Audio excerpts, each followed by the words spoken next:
I kind of want to start because the way I'm framing this whole panel, this whole conversation is that, right now is sort of a kind of unique time. The past, couple years is a unique time in terms of the world of, again, like I said, technology. There's a specific opportunity here for, markets like Florida, for places outside of the, typical West Coast and Northeast kind of tech hubs. So there's an opportunity for places like that hasn't existed in a while. I wanted to start off though. Does anyone, either disagree with that or have any specific, or if they do agree with it, kind of specific reasons why that this right now, this time right now, this is an opportunity for Orlando specifically compared to years past. And I mean, Orlando's been pushing, I think, to be a bigger tech hub for a while, but I just wanted to throw that out there. If anyone could say either it is a special opportunity right now and why, or if anyone disagrees with that. I agree with it, that it is. Yeah. There's a number of reasons why. One being that with I guess the pivot to folks being able to work remotely, or being able to be basically based anywhere. When in regards to tech, I think more folks are open to looking for maybe that better place to live, to do their business and also raise their families. So I think that is why kind of Orlando's one of those cities that a lot of folks are looking at. And this is feedback from just individuals who are, who we've talked to, who've connected with us and are looking at Orlando. They like the balance. Yeah, and I'll add to what Rose said. With my background, I moved here with the family last year, so I was one of those that were kind of looking for opportunities and thinking about post Navy, after being a test pilot with the Navy for a while and doing some other things, where to go. And Central Florida kept popping up as a place to investigate, and what it really took for me. And we may want to talk about this later, is it took some time to really understand what was going on down here. And I see that as a common theme for my first year and a half in this job, is folks that say, who finally get here to visit, I never knew. I didn't know about this area of technology. I didn't know about, this things to do, restaurants to eat at, communities to be involved with. All those kinds of things, getting past perhaps the normal view of Central Florida and really digging in. And it, for me, it just kept reemerging as, yep, that's it. Yes, yep, that's it. This is going on here. And that can be a tough story to tell, perhaps outside Florida. Well, So, okay. Go ahead. I was just going to say, it's a convolution of a few different events, right? So that, the pandemic changed the way that people think about work, and remote work became, more acceptable across more industries. And I think that was driven by technological change and innovation and tools that provide folks the ability to be able to work where they want, how they want, right, where they want. And then I think, typically, a state like Florida, is very attractive because of, the no income taxes, a slightly lower base of pay for workers, where if you can build a business, you may be able to arbitrage it on the national stage at a higher valuation. And Florida, I would agree with what was said earlier. It doesn't do a good story of telling about the rest of what's here beyond tourism real estate, right? And so to the extent that we're able to do so, I think that changes our game and our paradigm. And the other thing about Florida that I've always thought was a challenge, and still is a challenge, is we are really siloed based upon our geographies, right? So you have the South Florida market, the Tampa market, the Orlando market, the Jacksonville market, and they're all different markets, although we reside in the state of Florida.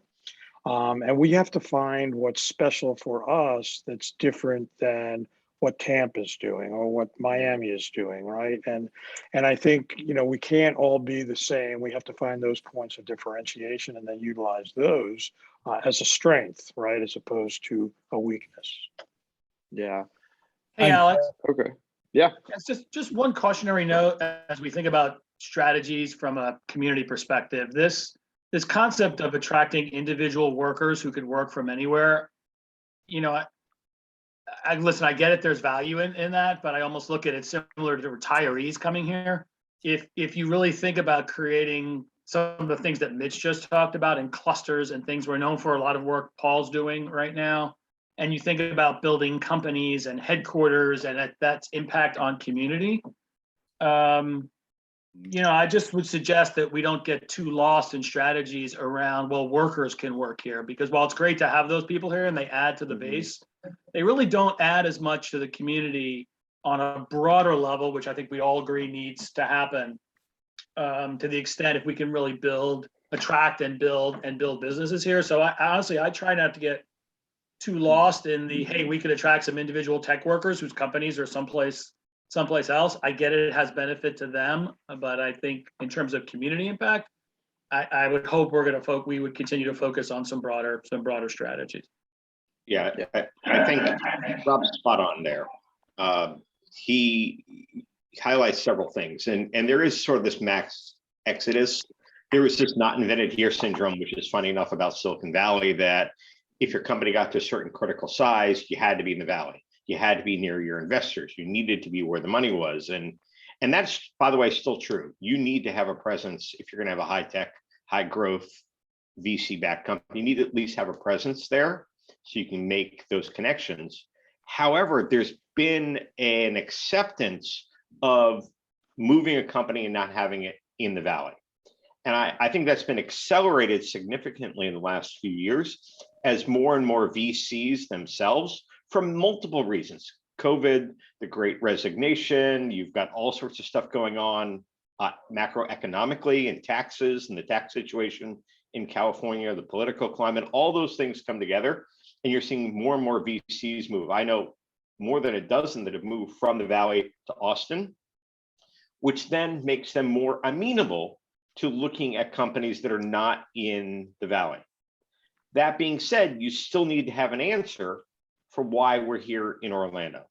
The why Orlando question comes up every single time when you're trying to go out and raise capital.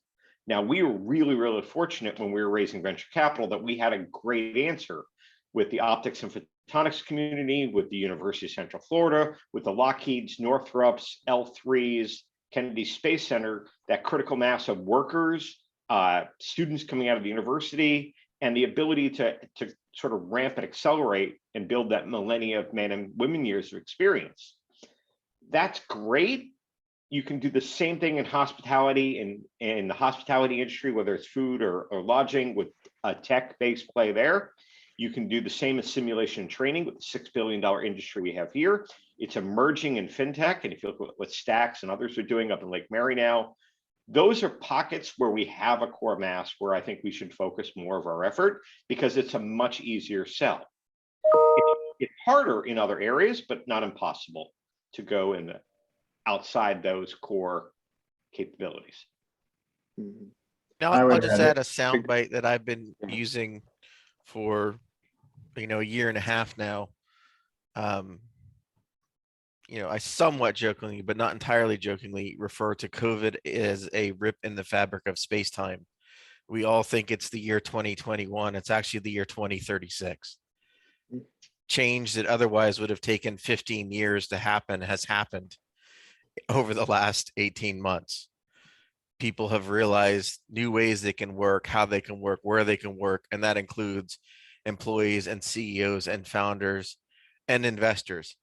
And the reality that 15 years of change has effectively happened in the last 18 plus months absolutely brings a lot of change and a lot of opportunity for us to take advantage of that change. Yeah. Okay. Okay. I would add in, Alex, just based on, what Jonathan and Jason both just said, through many reasons, not just COVID, that the society and the workplace is changing. One thing that we're seeing here locally that we've always struggled with, I think traditionally, are interest from headquarter operations. And that presents a number of challenges. I think getting our message out will always be a struggle, has always been a struggle since I've been in the economic development business, because there's so much money being spent on marketing our tourism industry. And it's tough to get that message out of that other side of Orlando. But having more headquarter operations here helps that and helps amplify the message. And we're seeing a lot more interest because of the changes in the workspace lately from headquarter operations and projects that we're competing for that we've never had a chance to compete for before.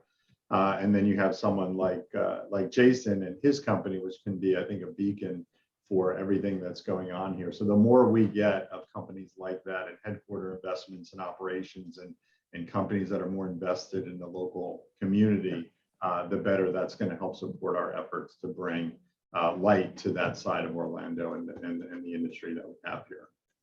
Yeah. Yeah, Alex, Okay. just as Goodness. just kind of a coda to the remote work is the availability of a venture capital. And what I've seen, we've complained a lot in Florida about the lack of venture capital. And it used to be that deals done in Florida as a follower of deal announcements, the funding was the usual suspects that are resident here in Florida, and we had little attention from outside capital other than through little attention. And what I've seen over the last 18 months, tremendous amount of attention from outside VCs. And so when you see announcements, particularly I would say from Miami, where the lead partner and then the participation is in general coming from out of state. And that's a new phenomena. So Florida is really taking advantage of, or this opportunity is really taking advantage of the outside capital having eyes on Florida startups. Well, Yeah, I think great. capital's a part of it, Dennis. I Yeah. agree, but I think it's the entire ecosystem, and each of our siloed geographies have really started to mature at a quicker pace than they have been. I've been in Florida doing technology for unfortunately probably 5 decades, right? And kind of watched it be from nascent to actually we're participative now. Maybe not to the extent of Austin, right, or Boston, but we're growing and our ecosystems are growing. And I think, that's a maturation process that takes time and it's generational. As we have successful companies, people will spin out of those successful companies and hopefully reinvest, right, their time, money, and energy, right, in creating something bigger and better for the future. And that's the message that we need to resonate, and that's kind of how we all need to rally around. We've come a long way. I hate when people say we don't compete with Tampa. We don't. We're doing a lot better than we used to do. There's more we can do, and I think that's what we need to be thinking about. Okay, well, so building off of that, and hearing all of y'all in the kind of this opening, everyone kind of sounded off, and I think we've probably heard over and over again on that messaging, that marketing aspect. And I mean, Eric, as you brought up, I know there's tons of efforts going on that way, and it still can be tough. So I mean, I guess I'm curious, does anyone see anywhere that there is just sort of a big flaw in the way that Orlando's trying to push, or something that makes it particularly challenging? I mean, I would guess that you're sort of almost trying to do two things, right? You're trying to promote it, but also you're trying to combat this tourism and hospitality focus that most people already have of Orlando. It's not like a blank slate. So I don't know. I mean, are we going too broad? I mean, Jason, you mentioned that, there's these very specific pockets where Orlando has the advantage. Do we go, just try to just say, hey, we're, good for all kinds of tech, and we make it too broad? But I don't think you want to be exclusive to those pockets of areas, because Okay. you don't know. I mean, so the great thing about Luminar and the history here was the investment that the state of Florida made to create Creole 30 plus years ago as a center. So part of it is places like UCF placing bets on where the future is going to be, and sort of doing the Wayne Gretzky model of planting seeds. Where's the puck going? And seeing the industry and seeing the needs. It's obvious for simulation training. It's obvious for hospitality. FinTech is sort of emerging, but what's coming next? Is it space? And we have some obvious advantages in space and the Space Coast around the corner, but you're beginning to see that happen elsewhere as it becomes more entrepreneurial and more private. So I want to make sure that we can create the ecosystem to support these companies that are truly investment grade. I know we've got the Entrepreneurship Alliance where we're trying to do this. We've got the UCF incubator. We have the various incubators and accelerators here in town. You need to have access to capital. That, I believe, I think that's a crutch for the region in saying I can't have a company here because there's no capital. We raised $1 billion over the course of from starting up to going public via our SPAC. So all of that can happen, but you need to have an anchor in other places. And what I'd really love to see is to have that fertile ground to start gardening those next generation of pockets for the region and create something. And I think the thing that holds us back, and I've had these in-depth conversations with some of the panelists today, there's I call it the Florida tax, which is a valuation pushed down. I see Rob laughing because we have this conversation all the time, and pushing down valuations because they can, and that's changing slowly because the ability to get capital from outside the region. And once you sort of get the capital flowing, you get these new seeds going. I see it as we do have an unfair advantage. We've got a younger workforce. We've got a workforce with families. They want to relocate here. They want to be part of it. If I look at our entire executive team is here this week, and we've got executives that have come out of Motorola and Intel and most of the automotive industry. They're all here this week. So we can do this if we tell our story a little bit better. I would say, and from a messaging standpoint, we need to embrace the tourism industry, because we've got visitors coming here, especially on the business meeting side, and they're coming through our neighborhoods every day. But there's always kind of this challenge to get them to come past sort of that Sand Lake Roads line that I always see. Like, they'll come to convention center, they'll go to theme parks. They don't go past that. They're not going to UCF. They're not going downtown. I think we've made a great effort to try and build some culture here to get folks back to the downtown and other areas of the region. But and I don't remember who said it before, something about the aha moment of people when they realize what we have here. And I noticed that when through working in economic development, if we could get a project down here to really take a look at what we have, our closing ratio was really high.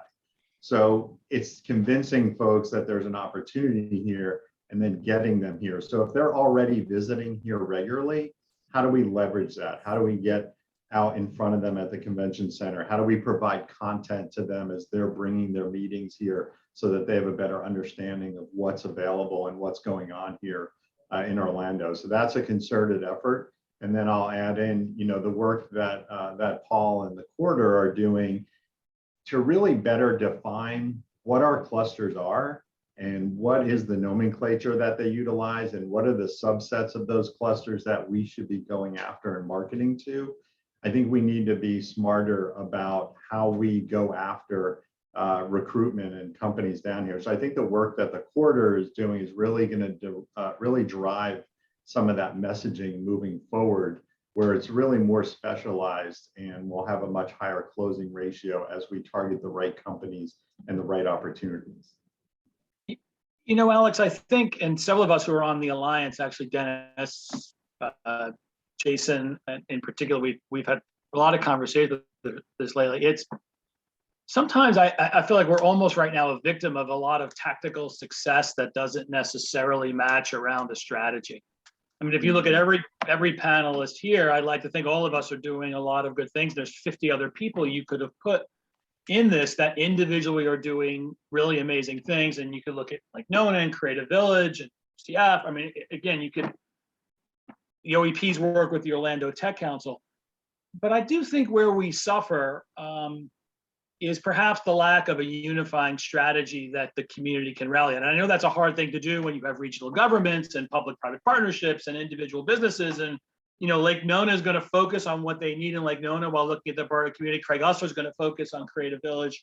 And so I get all that. But if you look at Austin as a community we talk a lot about, and Dennis spends a lot of time talking about it, a strategy they developed over a long period of time that was trackable and measurable. You look at what's happening in Miami, and you can call it fluff if you'd like, but down there seems to be at least more of a unified message.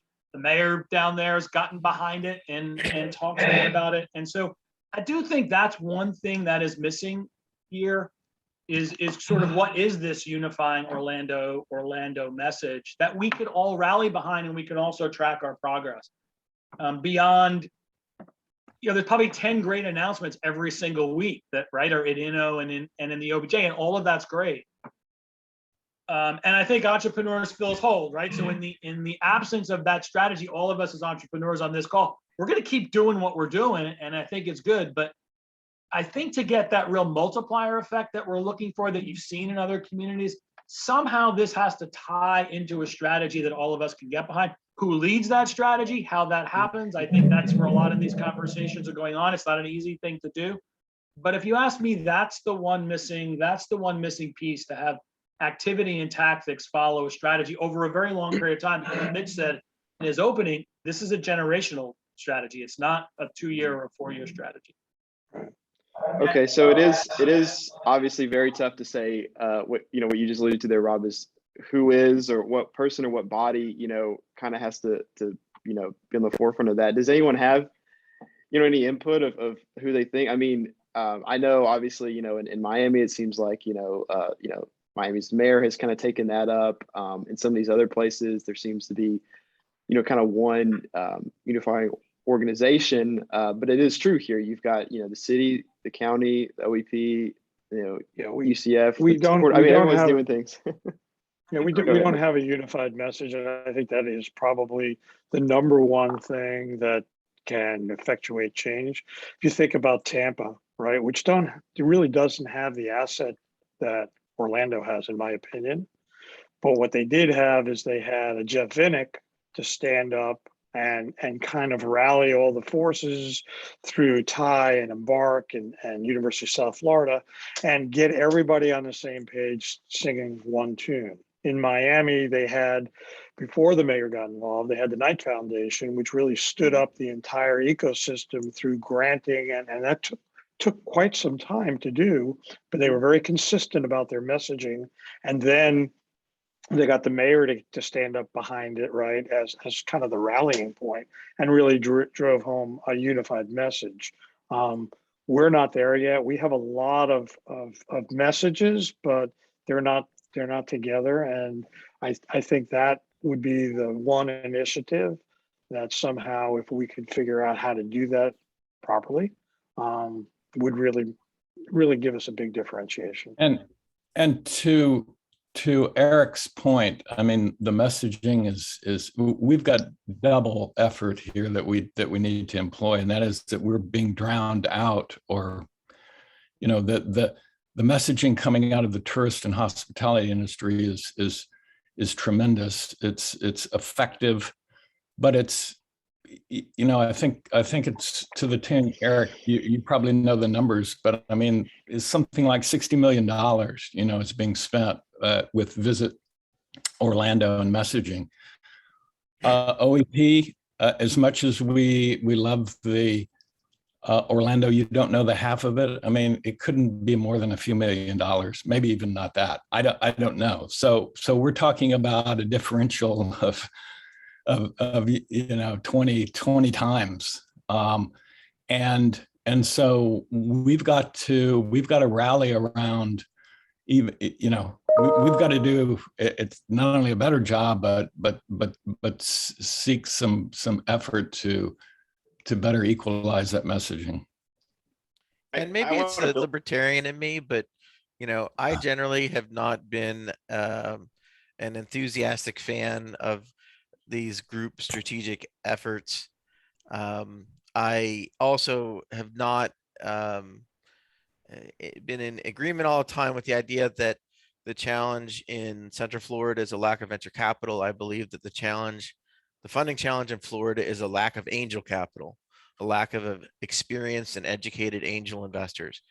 Look, most startups don't get their money from VCs, whether they're in Silicon Valley or in Austin or in Boston or Miami and Orlando. Most startups get their initial money from angel investors, and we don't have many of those here. Probably half of them are on this panel in the tech space. I can tell you personally, and not boastfully, because it's actually somewhat embarrassing. I've invested $5 million personally in Orlando tech startups, and I believe that's more than the size of venture capital funds, some venture capital funds in Central Florida, and certainly how much they've invested. We have to educate. We have plenty of people in Orlando and in Central Florida and in Tampa who are wealthy and have money and who invest, but they don't understand the tech space. They're used to, real estate and agriculture and other forms of development. And so they invest what they're comfortable in. I feel we need a plan to get our existing wealth base comfortable investing in more technology-oriented startups. We also have to attract people who already are experienced and comfortable making those investments to the area, either full-time or part-time. That's really one of the biggest things going on in Miami. Some of the smartest angel investors I know in the world have relocated to Miami due to COVID, due to the challenges of lockdown and taxes and other complications in California. And I'm talking about people who were amongst the first investors in Uber. Again, some of the most successful angel investors ever. Why do they move to Miami instead of Florida? Well, it's a combination of things. I mean, Miami is pretty cool, and there's some very fancy, expensive houses that you can get. And that's attractive to that base. And there's some things that we can't compete with. The other challenge we have, as has been alluded to here, and maybe I'll jump in and confront it more harshly than others might like. Florida really is effectively 3 states. I mean, what North Florida, Central Florida, and South Florida want are different things. And even within Central Florida, look, the reality is the tourism and hospitality industry doesn't want higher salaries. They don't want higher paying jobs. They don't want things to trend in that direction. And they do frankly find the work that some of us do to try to push our local economy in that direction threatening. I've encountered that at the state legislature. I've encountered that at other places in the state. So, I don't know about the strategic stuff. I mean, in part because, well, most entrepreneurs because they're like, hey, I'm going to go out and do my own thing. So then, taking people who genetically or societally are like, hey, I don't want to go work at a big place. I'm going to go out and do my own thing, and then wrangling them together into some organized crusade or cause. Very, very difficult one I'm generally skeptical of. I think it's all about the individuals. How do you, again, get more angel investors? How do you get more founders of employees? How do you get more individuals that start VC funds? I mean, all of these concepts, companies, regions, they're all just philosophical collectives. It's really all about individual people. And how do we get the individual people in categories that we need into this region, either full-time or part-time? That's my opinion. Okay, so Jonathan, going off that, and I know earlier we touched on this idea of attracting just tech workers here, and I know we said if they're tied to a job somewhere else, that may, that may or may not be, useful. But it sounds like there definitely are certain people we do want to attract, especially, people who could end up investing, people who are, founders, entrepreneurs. I mean, it sounds like there's opportunity to attract some people. I guess my question is are there more, I don't know, direct ways we can do that? I ask because I know there's certain cities across the country that are right now, on it, offering to pay people or to put money to their house if they'll relocate there, if they have a certain, types of jobs. Is that an effective?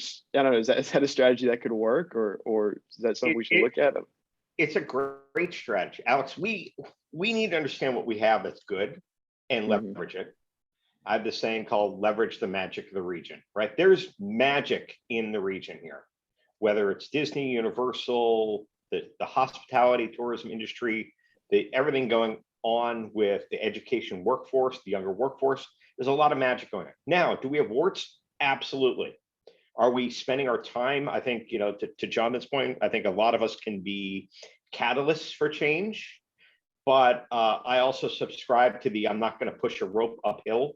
When I see the glass eyes going over, I'm like, okay, we're done here. We're really trying to initiate change. But let's go back to what you asked about. I'll give you a very concrete example of leverage the magic of the region. So when Rose was talking about individual workers coming here, we want to attract workers. You're going to have a hard time, especially as a startup, attracting workers to come to Central Florida if they don't see that they've got a chance to get a different job if your company is not successful. That's a reality. So a good educated workforce with lots of jobs in the tech industry is critical to get to a threshold to then have a successful recruiting effort. What we found is we were losing the young graduates that were coming out of the PhD program to Silicon Valley. They were going out there, they're getting jobs from Google and Facebook and Apple, and you can't compete with that. What we were finding though is after about 5 to 10 years out in the Valley, they would look, now they've got boyfriends or girlfriends or families and young kids, and they look at what's coming back. Now you can look at a down payment on a house. You can look at all sorts of incentives. You've got the automatic 10-ish% raise you get coming back to Florida with no income tax. We created a program in our early days. Now remember, we were in stealth. We didn't have a website. We're trying to recruit people. How do you get people to move here when your company doesn't have a website? That's normal in Silicon Valley. It's not normal here. We call it the Milky package after our director of optical engineering. When we sent the offer letter out and we had all the packet and all the stuff about Orlando, we included silver annual passes for Disney for him, his wife, and his 3 kids on us first year. And we brought them through the experience of what we've all done. Paul, you're learning this now as you come to Florida, all of a sudden, everybody wants to come visit you. Everyone wants to go meet you for Epcot and dinner. And with a family of 5, you're going to drop $500-600 just to get in. But we gave annual passes for that first year. We painted and we differentiated ourselves from Miami. We differentiated ourselves from Austin or Boston. We leveraged the magic of the region. If we can do more programs like that, whether it's universal, and cohesively think about how do we leverage what we have, we can start bringing some amazing talent to the region, which then, to Jonathan's point, are people who become investors and they become angels, or they understand what it takes, and we all rise together. So to the comment that you made about we're losing our PhD students or graduates to Silicon Valley, I think one of the things that we've seen is that we're not connecting with them. And when I say we, I mean we as in the organizations here, either the Orlando Tech Council, OEP, and also the startups that are already here and already building themselves. We do not connect to those students and those talent. And so, kind of almost like waiting. Okay, so they graduate and we kind of expect them to find us when it should really be the other way around, or a joint effort. We need to make more presence where they're at, and not just UCF, but Rollins, Valencia. There's so much talent there.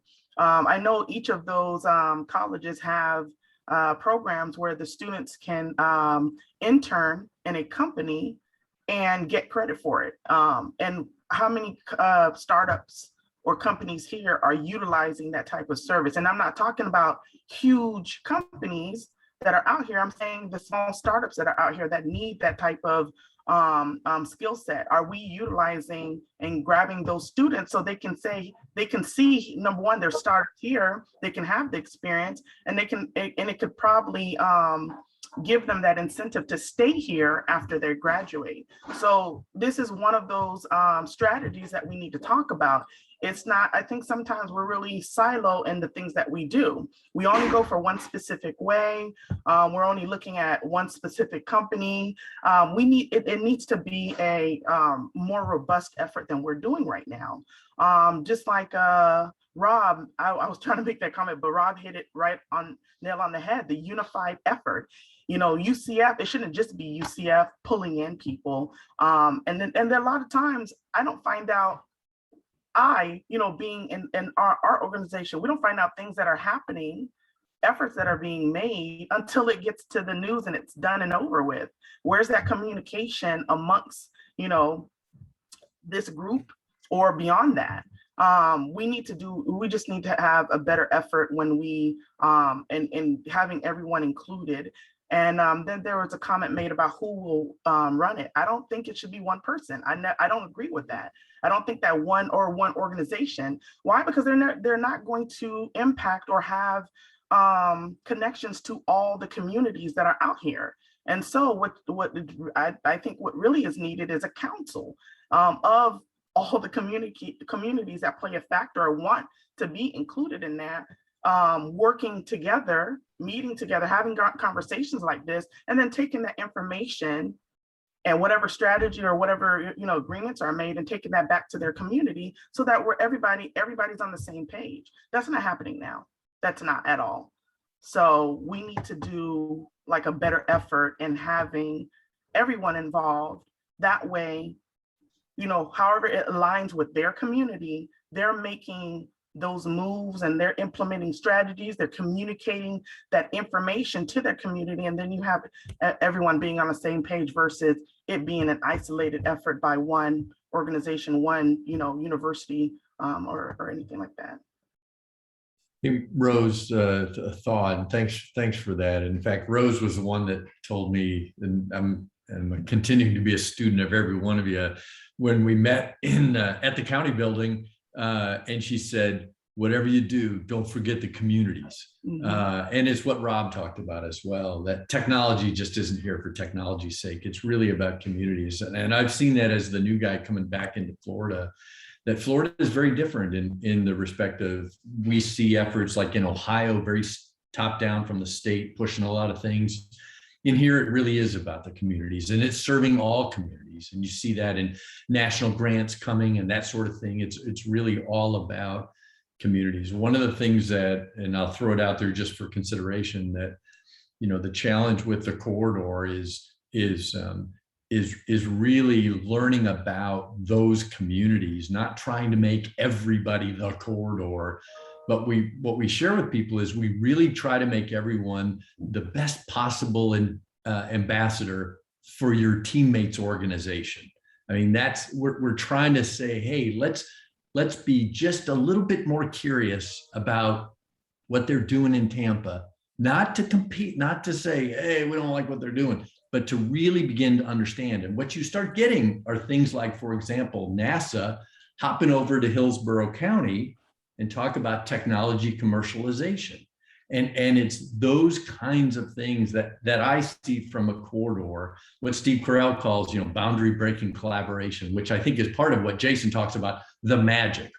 The magic is people are from everywhere in Florida, and they have no heartburn that I've seen in saying, hey, what are you doing? That's pretty interesting. Tell me about that. And that's what I love about this place, is because you have people who just want to sort of get to know each other. And the last thing I'll say about a comment just on Mitch's point, I had a chance to talk to Sandy Shugart about 6 months ago, and he said one of the things that he sees in Florida and this growing set of ecosystems is we tend to be impatient sometimes, and that it takes time for this stuff to develop.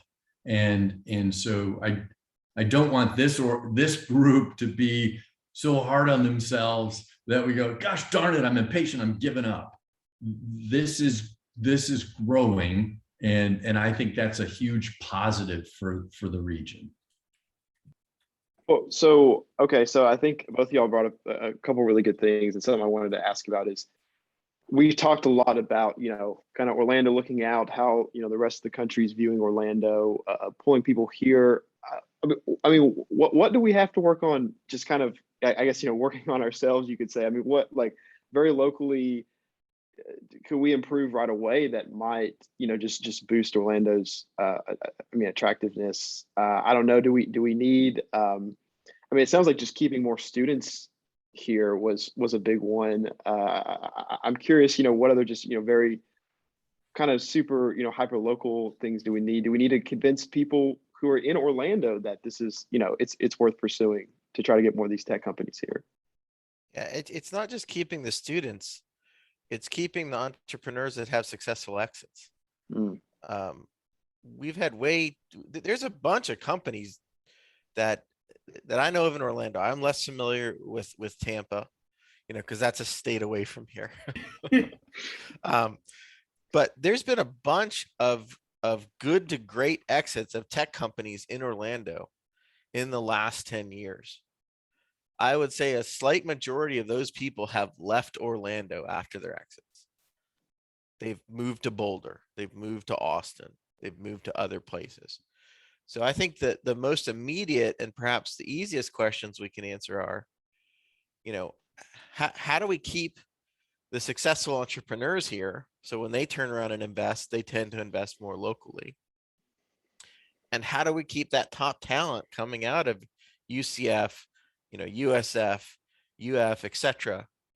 here, instead of going off to these cities, Boulder, Silicon Valley, Austin, etc., for those jobs? That, in my opinion, are the most immediate and probably the most easily targetable missions that we could go on at this point.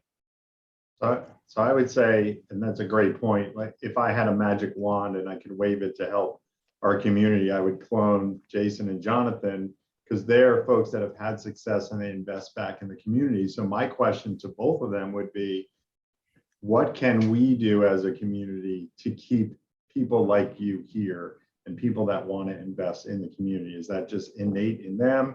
Is there something the community can do to make it easier? What are your thoughts on that? Yeah, I think for both Jason and I,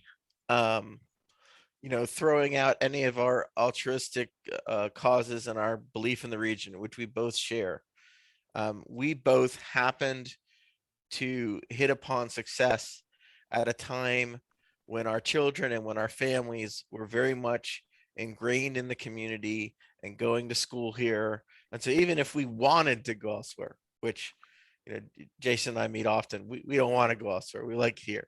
But even if we wanted to, we wouldn't be going anywhere for 5 years, right? So there's 5 years more of investing in work to do. How do we keep people? It's very obvious who these companies are when they have the exits. They hit the OBJ, they hit, the other press. We need to have a plan, and we need to sit down and talk with these people. We may not be able to get them to stay here year round because they've always dreamt of, going to some place where they can ski more often. I don't know why anyone would ski on snow. It seems crazy to me, but then I fly planes without an engine. So everyone has their own kind of crazy. But, at least convince them to spend part of the year here. And even if they leave to invest here, I think we need a targeted plan that, when you see it, it's like a welcome wagon. When you see somebody moves in the house, when the OBJ says, hey, Acme Co just had a great exit, we need a SWAT team that's immediately coming in and talking with the founders of Acme Co and saying, okay, what can we do? What do you want to do? How do we enable you? Some of them, they go to Boulder and places like that because they don't know how to invest, right? Maybe they now know how to start a company, but they're entering a new phase in life. How to invest? I don't have any idea. I don't know. Let me go somewhere where there's a bunch of other people who know how to invest, and I'll learn how to do it. So I think just having a really targeted plan on what to do when we see a company has an exit, that I think that's something very tactical we could do. Yeah. I think I mean, having, yeah, well, I was just going to say that, Jonathan, those companies that you allude to, I think pretty much by and large, all of them probably got going, scaled, and exited without really much of a connection to Orlando. In other words, Yeah. they were up in Apopka or down by the airport or et cetera, et cetera. And so I think it's generational, but I think having early on a community where companies feel connected to the community and they have benefited, the founders have benefited from the resources in the community. When they do exit, they're appreciative, they want to give back. So there's that connection that has been building over time. I think some of those legacy companies that you refer to didn't have that connection at all. Yeah, I think you're absolutely right, Dennis. You're absolutely right. When you look at even my own companies, right? Voxeo and Trapo, the most successful that have had exits here in Orlando. Right. We didn't raise any money in Florida. No, we had something phenomenal, which I think is one of the smartest things the state has ever done, the Florida Growth Fund, as a follow-on fund. So although we raised our original capital in Silicon Valley, we did raise some money when things looked really stormy in 2008, and stock markets are dropping 800 points in a day. And we had a firm in Maine who would contact us once a quarter and just proactively send us a term sheet. Say, if you want money this quarter, here's the term sheet. Here's the deal that we'll do. And so when we got to 2008, we said, hey, okay, let's talk about that term sheet.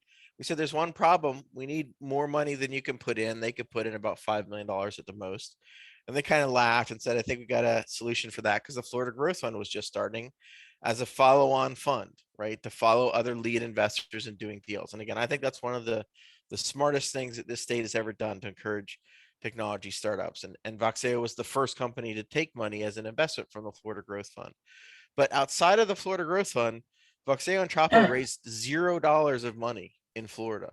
So right off the bat, we had zero connectivity with the state. And again, why is that? Especially back then, there weren't angel investors who were comfortable with tech investments.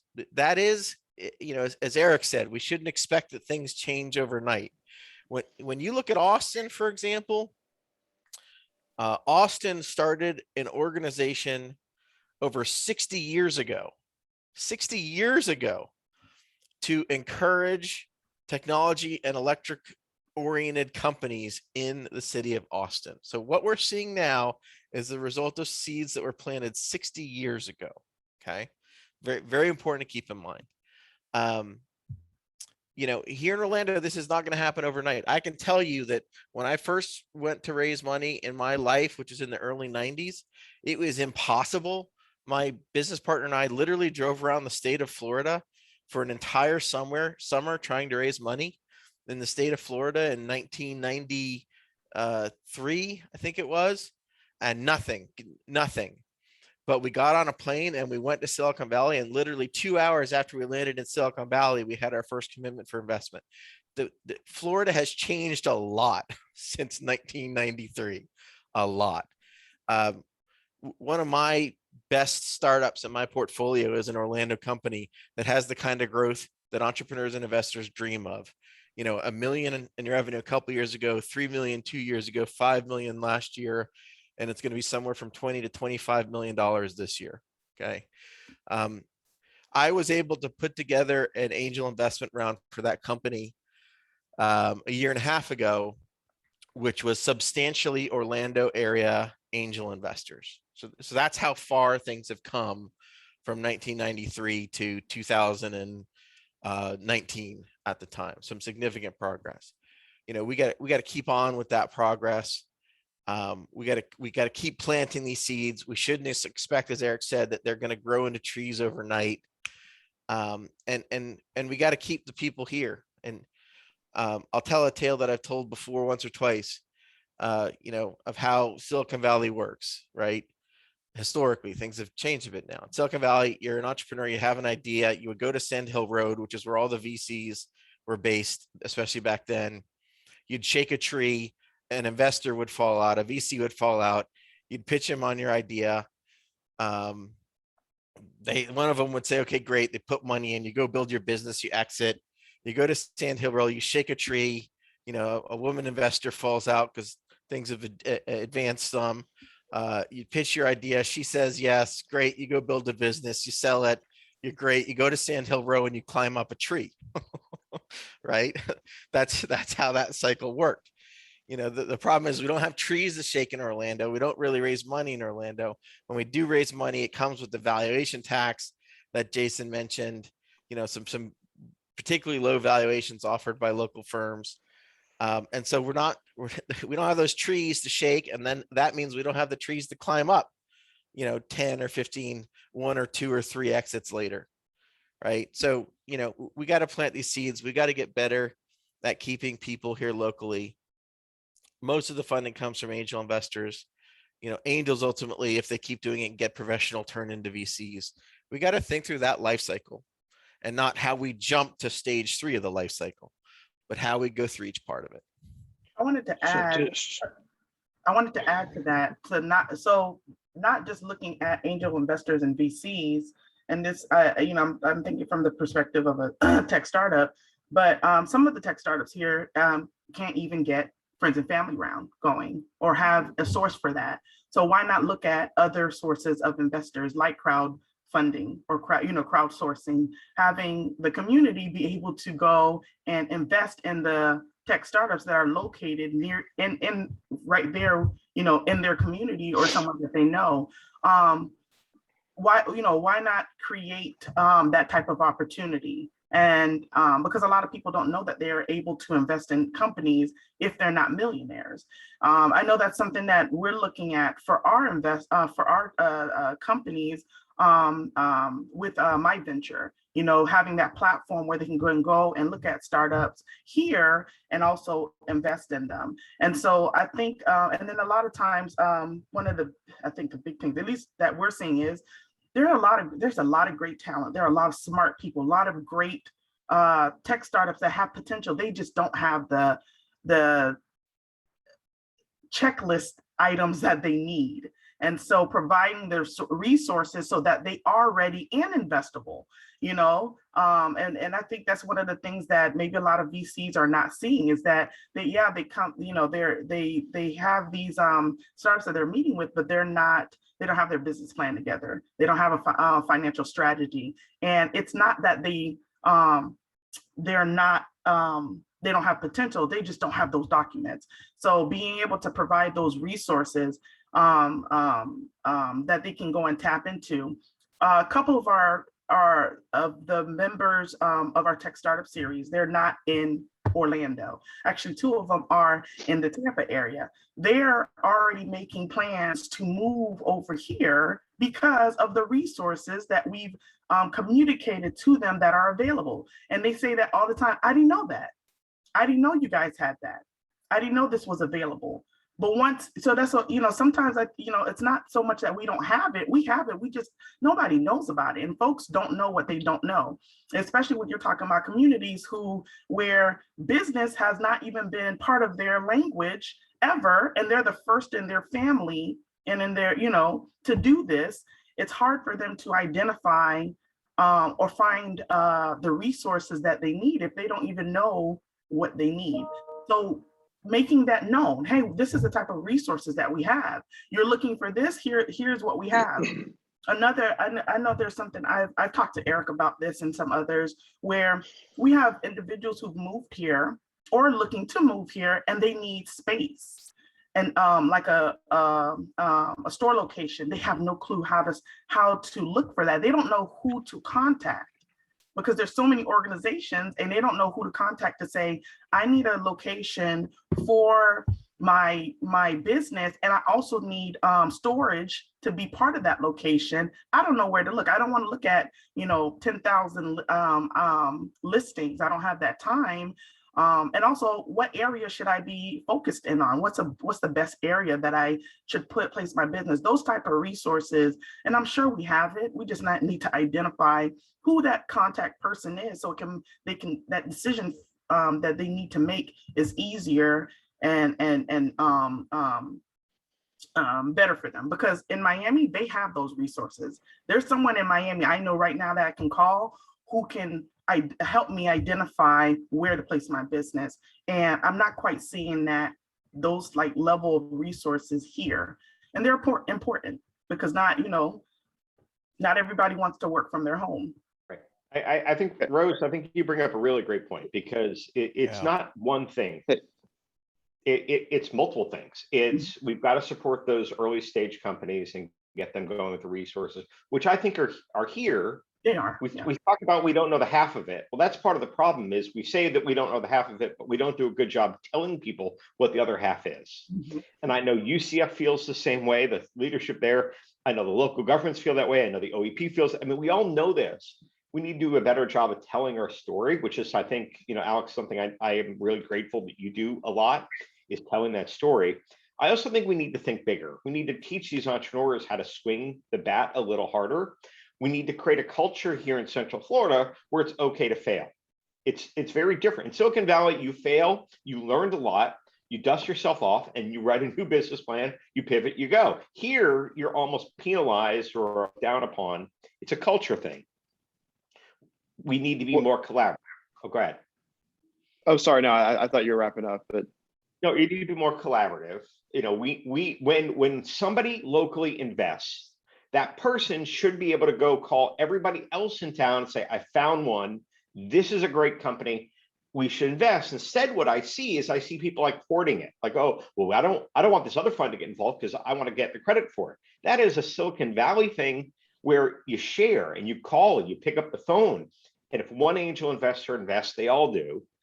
And then bringing it all together, like, I want to stay here. I've got my family here. I get to see Jonathan at school events and where our kids go to school together. And I measure my decision on where I'm going to be based on the people I get to interact with and the things I get to do. And there's some really, really great people here in town. And there's a lot of work to do to get us to where we could be. And I try to do two things. I try to get people to swing the bat a little bit harder and feel comfortable doing that. And that becomes part of it. If I can be a little bit of a tugboat in the region, I'm not going to get the mayor on board every single time. I'm not going to get the OEP on board or the city or other. I try, but if I can be the tugboat to kind of move the tech community in the right direction, and I do that with the lunches that I have with half the people on the call every few months to just try and get the right message out there, because we have an amazing region. Absolutely. So I know probably other people want to jump in. We've gone a couple minutes past time. I would wish this could go for 2 or 3 hours, but you guys probably wouldn't be happy. My editor certainly wouldn't. But I wanted to, for everyone who could stay on for a few more minutes, just want to go around back to everyone one more time and say, if there's, just want to give you guys a chance to say, if there was one thing that, you could see, implemented, one change that, could be made, what you'd like to see. And Rob, if you don't mind, we'll start with you. Sure. I mean, I guess I'd echo what I said before, and I believe I hear Jonathan's comment about, hurting entrepreneurs. It is not an easy, it's not an easy thing to do. They do tend to be resident in these group settings. But, and Mitch said it before when he talked about Vinnick, I do think this concept of, and I don't have an answer for it. Again, we're, Jason and Dennis and I in particular on the Alliance are having some conversation around this concept of a champion for this community. And that doesn't mean it's a person. But I do think a unifying strategy, not that everyone necessarily has to follow in lockstep, but that creates an umbrella for all of this really strong tactical work, I think would be a multiplier. I just think we'd get there. I just think we'd get there faster, knowing how long this is going to take anyway. So yes, I am impatient on that score, Paul. Because I think, the expression around the tree is, when's the great place to, you gotta plant the seed at some point. We gotta make sure we continue to plant the seed. So for me, it's that one thing is to continue to really think about how can we have a strategy, have some champions around something so that all of the good work that those of us in this call are doing, and again, hundreds of others, can be amplified and multiplied to benefit all of us. That would be the one thing from my perspective. All right, we're gonna go to Eric next. I think whatever we can do to amplify the success that we've seen, and obviously even folks on the panel here, and whenever you're selling anything, you're just trying to take away that fear from someone that's either looking to move here or start a business here. So to show them that there's a pathway to get it done, whether they're moving a company here and trying to be successful, whether they're starting up a company. We've got great examples in our community. So the more that we can amplify that message and show the pathway, I think the better off we'll be as far as diversifying our economy. All right, thank you, Dennis. I'll echo Rob, and I'll echo Eric as well. So when I started Photonic Systems in Melbourne, the thing that really led me to leave actually Harris was the notion that there was venture capital available. There was already some VCs looking in the Space Coast from outside the state. There was a program, SBIR program, that had just become available. I think we don't have that unifying message that we could have in this area is missing. There's a lot of nascent entrepreneurs who don't know what resources are available. And again, when you look at successful communities like Austin, and Mitch has mentioned, there are people have mentioned Tampa and Miami, there is a unifying message. Even the OEP, which sent delegations to Pittsburgh recently, that one comment that came back was, geez, everybody in Pittsburgh is singing on the same page. The entire business community, we don't have that here. So having that unified voice is something we really need to work on, and a leadership that really amplifies that. Thank you, Dennis. All right, Jonathan. Yeah, I would say, a fundamental form of what I was saying before. I think it's all about individuals. And I think that we can and should, have groups that work on targeting these individuals. But again, the groups and companies and startups and everything are just, philosophical collectives of individuals. And especially in this entrepreneurial market, which is very individualistic, the key thing is, how do you get to these people? How do you educate them? How do you help them understand the opportunities here, whether they're on the startup side or on the funding side? And also somehow we have to be less disaggregated as a state, not just as a region. The fact that there are some mega angel investors in Miami is not a competitive threat to us. It's an advantage. Those mega angels are now 2,000 miles closer to us than they were a year and a half ago. They're a couple hours away. And trust me, they didn't move to Miami because they only want to invest in stuff in Miami. Being in Miami is increase the odds that they'll invest in something in Orlando tenfold. So I do also think that as a state, we need to view things less competitively and more cooperatively, and figure out how to take advantage of what's happening in Miami and Tampa and Orlando collectively. Thanks, Jonathan. All right, we'll go to Paul. Yeah, no, I like Jonathan's words about regional perspective and that sort of co-opetition kind of phrase. And I've seen it happen, and I'm the new guy, but I can see it happen. The other thing I would say is the talent's here. I mean, it's so cool to talk to young entrepreneurs and even kids who are whatever school they're at, whatever they're doing, whatever community they're from, with a great idea. And it really goes to Rose's point. How do you take that idea, make sure it has its day in the sun, and can get to a place where it can grow for at least a little bit? And it's all here. Absolutely. We'll go to Rose then. What would be your main takeaway for today?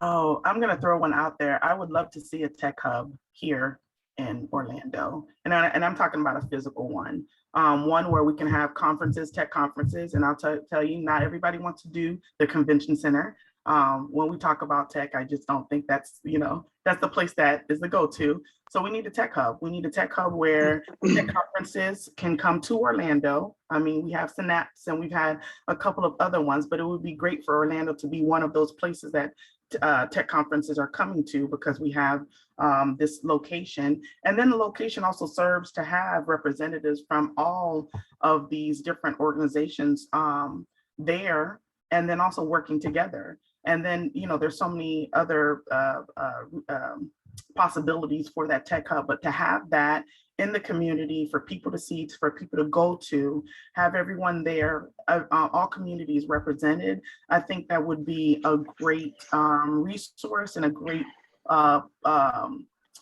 almost like symbol for us when it comes to what we've been seeing here on this call and what we've been seeing in our conversations.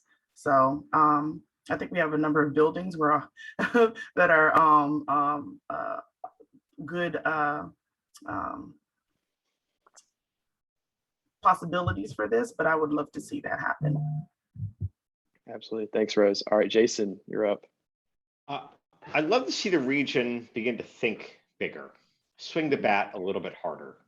That would be my hope. And I think we can do that in a couple different areas. One, we need to do a much better job at telling our story, because we have a lot of excellence here, but we're not doing it. And I think part of that is the unified strategy of what we do, so we all get on the same piece of sheet music, which I think will be easy, because with the lack of leadership today in that area, I'm optimistic we can do that.